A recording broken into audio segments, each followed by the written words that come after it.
iyaphambili noma indlela ingekho iyaphambili noma uzizwa ukuthi ngisidakile la ngikhona kodwa iyaphambili ungavumeli abantu badonsele emuva ungavumeli kube nezinto ezenzeka ngisho ngathi izinto ongaziqhenyi ngazo ungazivumeli ebese zikudonsele emuva iyaphambili go forward and move on usho njalo uJesu namhlanje esevukile uthi go forward njengoba uNkulunkulu wayeshilo kuMose wathi Mose tshela abantwana abakaIsrayeli ukuthi abaye phambili izothi nami namhlanje iyaphambili bengathi singaya phambili noma izinto ingasathembisi besingaya phambili noma abantu bengaliboni ikusasa lethu kodwa ikusasa lethu libonwa uNkulunkulu ngoba lithi izwi likaNkulunkulu icebo likaNkulunkulu lingevinjwe umuntu unamacebo akhe kodwa uNkulunkulu uyena owaphumelelisayo bengizothi namhlanje icebo likaNkulunkulu lithiyana phambili unganaki laba abakudonsela emuva unganaki laba abashiya izinto ezinegative ngempilo yakho ngizothi kuwena move forward ingelosi yenkosi lithi izwi likaNkulunkulu iyayihamba emva kwabo ihamba phambi kwabo ngoba kunabantu abazothi kuthi kukhona la yakhona babe sebekulindele ngaphezulu bengizothi namhlanje ingelosi yenkosi isazohamba phambi kwakho lithi emva kwabo iyayinjengensika yefu ithi ngakumaGibhithe kwakumnyama kodwa ngakuma-Israyeli kwakhanya ngizothi mina uNkulunkulu namhlanje ufuna ukuma phakathi kwakho nepast yakho so that ungazubona izinto ezizangale nalabo bangale bangabi namandla okufinyelela kuwe go forward ungabheki emuva sometimes we feel sizwe ngathi sime ndaweni eyodwa kanti uNkulunkulu ila adala khona amasu uNkulunkulu uqamba amasu ufuna ukuthi njengoba ume lapho amaGibhithe akulandelayo amaGibhithe owabonayo ngaleso sikhathi ungabe usaphindi usawabona ngoba aze kulandela ungena olwandle kanti usuphethwe isandla sikaNkulunkulu usufunjethwe ingelosi usufunjethwe abacwebileyo uthi bonke laba bazayo beyitshela ukuthi banamandla phezu kwempilo yakho ebese uJesu ayakuvikela akusibakele ebese uNkulunkulu athi Moses uyisela leyo ntuku ebese amanzi ayahlangana izitha zakho ebese ziyahlakazeka ngoba uJesu esimkhonzayo uJesu owavuka kwabafileyo wanqoba ukufa osizuzela ukuphila kwaphakade eyethi indaba ayipheli ngethuna eyethi indaba ayipheli ngokuhlushwa kepha iphela ngeresurrection izothi namhlanje go forward. Sometimes ingqondo yethu isho kunye inhliziyo yethu isho kunye sometimes siyafuna ukuphuma eGibhithe lethu kodwa inhliziyo isibambe lapho hayi ngiyafuna ukumiyeka lo muntu uyangihlukumeza kodwa inhliziyo isho kunye hayi ngiyafuna ukuphuma kule corruption kodwa inhliziyo ithi ngiyayithanda imali inhliziyo isahleli kwipast ngiyafuna ukuba likholwa ngiyafuna ukuba umuntu othandazayo kodwa ngisabambelele emagqutshini ngisabambelele ezintweni ezashiwo ngifike emdenini ngisabambelele ezintweni ekizwa kuthiwa zakhulunywa ngizalwa angifuni ukuhlukana nepast ngizothi namhlanje move forward.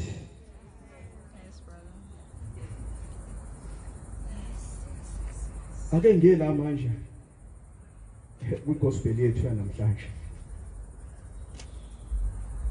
ngithe namhlanje senze njani we are moving forward ithi izwi leNkulunkulu uMary Magdalene noSalome and uMary mother of James ithi izwi leNkulunkulu bavuka ekuseni ngovivi ngiyabacabanga abantu besifazane babungcobo bevuka ekuseni kumnyama, bevuka ekuseni bengahlangana noma yini, bevuka ekuseni engekho umuntu ozobavikela, bevuka ekuseni kodwa benenhloso eyodwa ukuthi la uJesu ekhona nathi sifuna ukuba khona. Yesu Jesu bathi usefile kodwa la akhona nami ngifuna ukuba khona. Kumnyama kunjalo kodwa I am going forward. Elithi izwi likaNkulunkulu babehamba endleleni bekhuluma bodwa ethubani ozosusela lelitshe. Ngoba kwesinye isikhathi uyohambe noma ungazi ukuthi kusasa likuphatheleni. Kodwa ngizothi namhlanje noma ungazi ukuthi ikusasa likuphatheleni awukuthembe lo ozohamba naye. Lithi izwi likaNkulunkulu bathi uma befika bafika itshe lasekususiwe ngoba khona lo ohamba naye ongazi ukuthi uyapi la uyakhona, ongazi ukuthi iziphi ezofika zikuvukela musunga phambili, kodwa uthi uma ufika itshe sebekususele ngoba khona lo sisusela amatshe. Angazi lakhithi liphi, angazi itshe elikuvimbela ukuthi ubone inkazimulo kaNkulunkulu ukuthi liphi. Ngoba nathi singamakholwa siyaphenduka siba matshe kwabanye abantu. Abengizothi namhlanje ugadeke nawe uma uyitshe empilweni lomuntu ugade ungakufuzwa. Ngoba lo Jesu simkhonzayo uJesu osikudluzela izinto. Ngizothi namhlanje ungasikhathazi ngezitha zakho, ungasikhathazi ngezinto ezingenzeki empilweni yakho. Wena just move forward, uthembe lo othembekile ngoba unamandla okwenzela izinto zenzeke.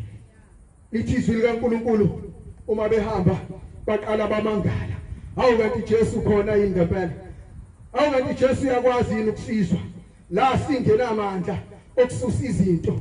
Ngiyacabanga ukuthi babezibona beweak besaplana, kanti uNkulunkulu usehambe phambi kwama-plans abo wathi no, ama-plans enu akusiwona wenu, mina nginayinhlelo zami ngani, impilo zenu akusizona zenu, aniziphathele kepha mina umphathi wezimpilo zenu. Bathi uma behamba beyofuna umuntu ofile, bahamba baya kwi-dead end. Ngithe uma ngiqala ngathi usukuzizwe yini impilo yakhe ingayindawo, usakuzizwe yini ngathi ustakile empilweni. Babethu uma bexoxa bebona ukuthi sistakile la ngoba sizofika kuvaliwe. Bathi uma befika baya kwi-dead end, baya kumuntu oseshonile, baya kumuntu osefile. Bathi uma befika bathola ingelosi ithi hayi, ifuna bani? Ifuna uJesu waseNazaretha. Lithi hayi, akekho la. Inkinga yenu nifuna umuntu ophilayo endaweni yabafileyo, indawo yobubi, indawo la ekufanele ngabe izinto seziphelele. Athi uJesu yes kufanele ngabe sephelele, but mina ngiyadlula la. This is not the end, there is resurrection. Ngizothi empilweni yakho there is resurrection. Lezinto kubonakala ngathi sifile empilweni yakho, there is resurrection. uJesu ovukile unamandla okuvusa nazo zonke izinto esefile empilweni yakho. Ikhaya engahambi kahle uJesu usazolivusa, emsebenzini akuhambi kahle uJesu usazokuvusa, ilona embezo ongasekho uJesu usazovusa, ilokhu kuhlupheka ongapheli uJesu usazokuvusa, ilezi zinto eziyiphithiphithi emndenini sezigcatshana njalo uJesu usazokuvusa. Go forward and trust in Jesus. And trust in Jesus, who is the resurrection and life. In Him we live and move and have our being. Akekho omkhulu kunaye. Uyena besingamnikeza inkinga zethu, uyena besingammema ukuthi asikudluzela amatshe ethu. Ngoba khona amatshe empilweni zethu ngiyafuna ukuqhubekela phambili kodwa khona lo muntu ngaso sonke isikhathi owahlezi engenza ngibukeke ngumuntu omubi ngiyadinga lelo nje ikudluzwe so that I can move forward. Izothi inkonzo yanamhlanje ephasika inkonzo yokuya phambili yokuqhubekela phambili. Bakhona abantu ephasikeni edlule ebesinabe emndenini, bakhona abantu ebesinabe enkonzweni, bakhona abantu ebesonta nabo, bakhona abantu ebesibambe nabo kodwa namhlanje abekho kanye nathi.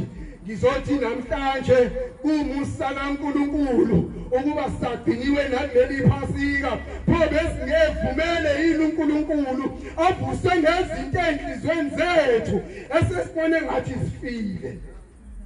Besingameme uNkulunkulu sithe Nkosi awungene emakhaya ethu, sithe Nkosi sitangele besinesihlobo besinabazali kodwa wena you are life, you are the resurrection. Ngeke kuphele, ngeke sihlale kunje. Bakhumbula ohlabelelayo athi ngeke sihlale kunje, ngeke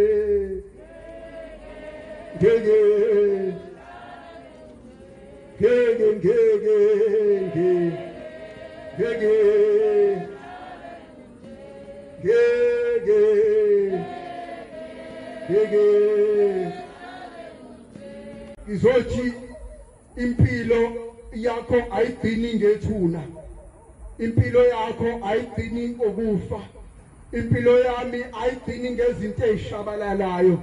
UnoJesu ovusa izinto esezifile. Ungahlali ustakile endaweni eyodwa. Yes, izinto ayivumi. Yes, awusazi ukuthi thathani uhlanganise nani kodwa go forward ngoba ngeke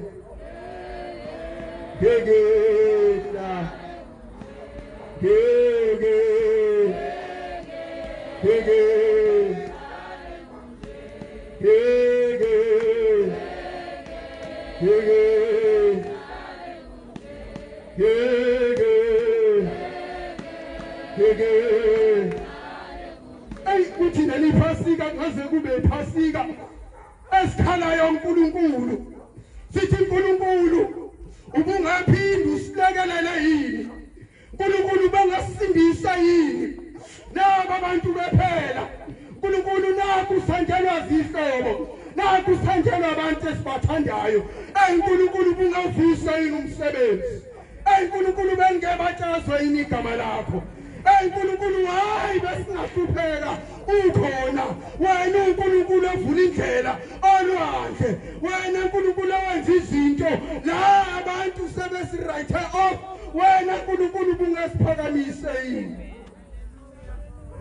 Engathi leli phasika bengayiphasika ehlukile, engathi bengathi uJesu mevuka enami bese ngiyavuka okholweni, engathi bengavuka ngisikoshe, ayangathi bengathi nalezinto ezingibambayo ehlezi ngenza ama excuse ukuthi ngidumisa uNkulunkulu, ayangathi besingahleka, ayangathi besingabulawa nolwandle, ayangathi besingabulawa nolwandle njengempi yamaGibhithe. Ngizothi sengathi leyo empwenwayo uJesu engakulwela. Ngoba izimpi esilwayo size silwe nezimpi ezingahlangene nathi, nezimpi esithola ngabantu. Silwe izimpi zogogo, silwe izimpi zomkhulu, silwe izimpi zomakhelwane. Engathi uNkulunkulu nalezo zinto ubengakulwela. Sengathi ulwandle bengathi mayibuyiselwa ebesethi uJesu athi uNkulunkulu lamaGibhithe wabonayo kusasa ngeke usawabona. uNkulunkulu siyakhuleka, sikhulekela abantu bakho abakuleli phasika ukuthi ukufika kwabo makungafani nokuhamba kwabo. Ngoba sikhonza uJesu sinqobela izimpi. Ngizothi namhlanje bengathi uJesu umevuka namhlanje ebesevuka nasempilweni yakho uthi zonke izinto ebekuyizona ebezicindezela ungasabheke emuva engathi ingelosi